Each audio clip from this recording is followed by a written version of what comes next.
Hello, good people of YouTube. Mountbatten here, and today we are going over my top 5 ships that have aged like milk. These are ships that time has not been kind to in the game. Either they've been nerfed directly, or there have been some pretty big global changes that have helped these ships, well, not age well in the game. Some of these ships are some of the older ships in game, so it's a little painful to see their current state in today's World of Warships. But that is the subject of today's video. We're talking about both techline and premium ships together. Mostly premium ships, because those are the ones that hurt a little bit more when those guys get power crept. But anyway, we're going to go ahead and get on into it, starting with number 5, which, I will admit, is not a single ship, but a group of ships, and that is the Japanese heavy cruisers. I cannot think of a line that has been affected by power creep more than the Japanese cruiser line. Sure, you can find individual ships that have most definitely been power crept more than the Japanese cruisers individually, but I think as a line, all in all, the Japanese cruisers have absolutely had a rough go at it. And there's no one big change or anything that has led to the Japanese cruisers being kind of left in the dust. It's just that the way that the game progressed. I mean, shoot. If you think back to the early days of World of Warships, you only had 2 cruiser lines. You had the Americans and you had the Japanese. And the Americans were more of the close-range, island-hugging, spammy cruisers, kind of, sort of, especially once you got to the Des Moines with its 5-second reload time with those wonderful autoloaders. But then you had the Japanese cruisers, whose power came from their long-range, wonderful HE with the Japanese HE Alpha and the fire chance. They were quite a bit tankier than the American cruisers. I mean, shoot, if you go back to like the forums from 2016, 2017, you'll see players complain that the Zhao is too overpowered because she's far too tough to be a cruiser. It is funny how this game has evolved over time. And if you take any of the Japanese cruisers out now, you notice that these once long-range heavy cruisers, their range isn't that great anymore. In fact, the Zhao, I mean, her main battery gun range is comparable to a lot of light cruisers that we get now. What's really funny is that the Yodo, the tier 10 Japanese light cruiser, has more base range than the Zhao. So yeah, these ships are from a completely different game. It feels like, especially when you take them out today.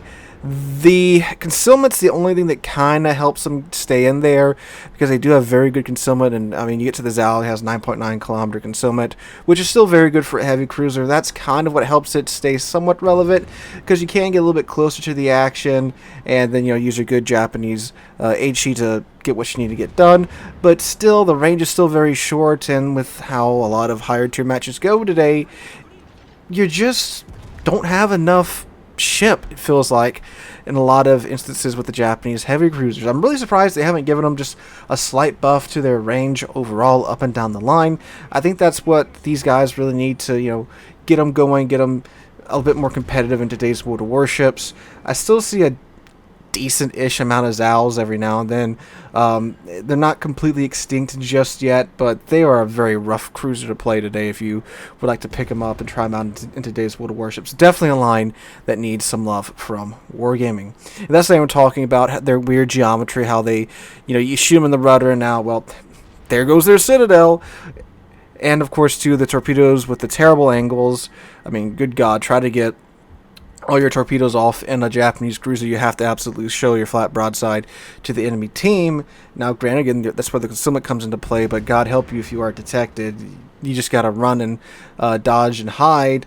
And again, too, with all the larger caliber guns we're getting at higher tier, oh boy, it's a rough time to be one of these guys. But yes, a line that definitely needs some love from Wargaming. Going down to number 4, we have the tier 8 premium German cruiser, the Graf Spee. Now, the Graf Spee is a tier 6 heavy cruiser that is, well, the Spee wasn't in the best of places beforehand. She is at tier 6, and she does have some very large guns, of course, at tier 6. But, man, they ain't accurate, the turret angles aren't good, and you have a battleship reload time. And this is a ship that, when she was first introduced into the game, she was not great, right? Like, yes, she has tough armor for a cruiser. Yes, she has pretty much every single German gimmick in the game bolted onto her. But, good God, it's just not a great cruiser. You don't have the DPM to really keep up with the cruisers of your tier. You're in a situation where you have such large guns, because that's what the Graf Spee was designed with in real life, but of course you can't make them too accurate at tier 6 because you would be absolutely wrecking everybody that you see, so you gotta make them inaccurate, which leads to some very frustrating salvos. You have a long reload time, your HE's the anemic German HE, so it's not like you can swap over to HE if you can't get the shots to connect with AP and fall back on like a good HE rate of fire, anything like that, and still get your damage in. It's a ship that you have to be very close to get to work, and don't get me wrong, if you can get in close with the Graf Spee, you are going to have a great time. And when we've had modes based around, closer in engagement at tier 6, that has been very much true. Tier 6 clan battle season, Graf Spee was freaking everywhere, to the point where he got banned from the season. And, tier 6 ranked or tier 6 brawl, she does make an appearance every now and then, because, yeah, again, in those very limited, very controlled instances, she's still a very good ship, a very tanky tier 6 cruiser, but in just, normal tier 6 matchmaking with full-size maps and, well, the way the game is today, it's a miserable time playing the Spee. And I mean, I think just about everybody should have one, because they gave this ship away so many times, so many events. I think more recently she was given away as the midpoint of a dockyard as well, but yeah, it's a ship that, again, just as the game has evolved and engagement ranges have gone further and further out, she just hasn't aged well at all. And she wasn't even in that great of a place to start with, but she has somehow managed to fall even from there. It does, hurt me to say so, because, again, Spee's a historical ship. It's always painful when you see these real historical ships not do well in this game, and then, of course, as time goes on, they just perform even more poor. And, of course, that's not even talking about, you have submarines now at tier 6, CVs, you have these instances where you have double CV, double submarine games at tier 6, and this ship is, it's a big target. It is pretty maneuverable, but the AA isn't that great, so you get bullied by the planes, and the submarine pops up right next to you, and you don't have, again, some nice cruiser guns like other tier 6 cruisers have, because they can, again, fall back on their DPM, because the sub does surface. You can, kind of dock them down, but it's not the case here. With the Spee, you got to depend upon your airstrike for that, and that can also be a little underwhelming at times, too. But yeah, Spee's a ship that she didn't start off in all that great of a spot, and now she's definitely not in a fantastic spot. Bringing us to number 3, we have the Tier 9 Premium American Battleship, the Missouri. Now, the Missouri is a ship that is many a player's white well. So many players on the North American server do want to secure that Missouri. There's a couple of reasons you actually don't want to get it, unless you're just going for the collector aspect of it, which means you just want it just because it's a Missouri. Most players know the Missouri for one thing, and that was its fantastic economy. The Missouri was the first ever Tier 9 premium ship that Wargaming made for World of Warships, and they botched the economy. They botched it in a favorable way to the players, because this is a ship that you could take into battle, tap W 3 times, and you've made profit without doing anything else. The economy was that cracked. You could do absolutely mediocre in the ship, and you would easily get 800,000, if not 1,000,000 credits. You have an actual good game in this ship, you're making millions and millions of credits, depending upon what boosters you are running. However, some things have changed. First off, the Missouri was pulled and then reintroduced with a fixed economy. So if you get a Missouri today, you are getting a normal Tier 9 premium economy, which is still a good economy, don't get me wrong. The Tier 9 premium economy is the best premium economy in game, but it's not so good that you can just print millions and millions and millions of credits. Players with older Missouri do still get that economy, though. The second thing is that this ship wasn't updated with the American battleship heel. Which means you are stuck with an Iowa-class battleship with that very, very, very squishy armor scheme in a game that has tons of huge calibers at tier 9 and 10, and of course super ships. You have a whole lot more 18-inch guns in this game. When Missouri was released, the only 18-inch guns you had in the game were the Yamatos. But now we've got the Musashi, Thunderer, all the 457 battleships that we have at higher tier, and of course the super ships with their 19 and 20-inch guns. There's so many ships now that can just rip through the American armor scheme, which is why the Techline American battleships were given the improved American battleship heel. Missouri was not. So that means you have an Iowa that has a worse heel, no spotter plane or fighter because you have radar, without the super improved economy. And this is a ship that you do have to whale for if you want to get it, because they haven't reintroduced her in the premium shop or anything yet. She currently is only available in containers around, of course, the standard container event, and every now and then they'll bring her back in, like, I think the firepower containers or the tier 9 premium containers. She could be in there. But that means you're whaling for what is essentially a worse Iowa with radar. So, yeah, a ship that the devs seem to have forgotten about.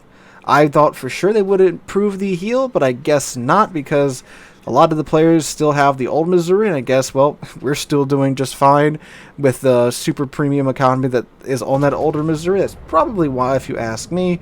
It's really odd that, you know, from a balancing perspective, they didn't just give it a little bit of a buff, because, again, it's just less tankier than an Iowa, especially going up against, you know, the likes of the Satsuma, the Shikishima, all those, again, crazy battleships with 20-inch guns and 19 guns and 18-inch guns. And then, of course, you have submarines as well, and those torpedoes hurt like crazy. So, yeah, a ship that was once the queen of credit printing and is now, well, if you get a new one, a worse Iowa with a radar. Which brings us now down to number 2. Which is the American battleship, the California. Man, the California. This ship has some really nice guns. She really, really, really does. She has 12 of the American 14-inch guns. And these guns, when you do get targets that aren't paying attention, you can smack them in their broadside. It is quite satisfying to chunk them for most of their HP. But man, is this thing slow. And it's a huge target. And you know what loves slow and huge targets today? Subs. Subs love to see these ships that are just, you know, cows basically wandering throughout the back of the map. Because California, because she's so slow, and again, just the way that she's designed to be played, you're usually hanging, you know, probably in the back of the map if you're not used to the American shells and such, and you haven't learned your lesson yet. But, you know, not in the front lines, not usually surrounded by a lot of teammates, most of the time by yourself. It's ships like the California, and submarines love to see those battleships out by themselves. There's incredibly easy targets. And again, California's a nice juicy target just waiting to be claimed by a submarine. And of course, too, with the way that the game has gone, California, despite being a ship that's designed for a medium to long range gameplay, she's slow. It's, God, it has left me for dead so many times when the flank that I'm on has collapsed and everyone runs to the other side of the map, and you're here in this ship that, you know, has tier 6 to tier 5 speed, and that just sucks. It's not like the Colorado, where yes, you're slow, but because of your 16-inch guns, you can still, you know, overmatch the bows of a lot of the enemy battleships that you're seeing. The California, again, has 14-inch guns, so it's just absolutely a miserable ship to play. A ship that was pretty decent when she was launched if you did enjoy the more snippery type of gameplay, but again, with the way that the game has gone and the way that it's developed, has again just been left in the dust, quite literally, and in most cases. So that now brings us down to our number 1 spot, and that is the one, the only, the tier 8 premium German aircraft carrier, the Graf Zeppelin. This ship has aged so poorly, and it's the result of many, many global changes to CVs and just to the game mechanics overall. Now, the Zeppelin was never a great carrier, at least in her released version. Now, in her unreleased version that we all got to see back in the days, it was quite fearsome and had quite the excellent striking capabilities. It was so good, Wargaming changed it right before they were about to release the Zeppelin. And we got a completely mediocre ship that I think it was out for like less than a week before we saw it disappear off the shop, and they said, yeah, we're going to fix it. And then we didn't get it until after the CV rework, in which she came out as a weaker but okay CV. But then we had a myriad of global changes. We had nerf to aircraft speed, which that was the Graf Zeppelin's thing. Her planes are very fragile, but they are very fast, so you can kind of just smash W and get out of most of your sticky situations. There were so many changes to the mechanics of CVs and such, to where the Graf Zeppelin's planes just absolutely kept getting nerfed over and over and over again. And they even changed the way that her dive bombers dove. Rather than diving straight down, which was quite good, you now dive at a bit of an angle, and you have these huge AP bombs. And when you're diving at an angle, well, your bombs are going to bounce a lot more rather than you diving straight down. And yeah, then we had the commander rework to where you couldn't really build into her meme secondaries too much anymore. They did buff them a bit in order to still keep that meminess alive in the Graf Zeppelin, but they're not quite where they were beforehand. The secondary build Graf Zeppelin with the old commander skills was great, but I mean, I guess she still has some pretty fearsome secondaries today, so that's not too bad. It's just, you know, a little bit less than what they used to be. And of course, too, now with this being a tier 8 ship, well, you get put into tier 10 games so much more now, and good luck getting these planes to work in tier 10 games. Graf Zeppelin, again, I'm not saying it was a great ship, but has not aged well. Kind of like the Graf Spee, where they both came out in kind of okay-ish, little underperforming situations, and they just degraded over time with the changes to the game and to the meta. And of course, all the crazy CVs that we have out nowadays, Graf Zeppelin really is lacking, especially on things like the Colossus that can one-shot most other CVs in one run. That's a little scary there. But yeah, guys, those are my top 5 ships that have aged like milk. Let me know what you guys think in the comments down below. What would you add to this list? What would you remove from it? Let me know in the comments down below. If you enjoyed the video, make sure to drop a like, leave a comment, subscribe to the channel. We're on the way to 50,000 subscribers, and I cannot thank you guys enough for that. Hope you guys have a wonderful Monday, wonderful rest of your week. I hope to catch you guys in the next one.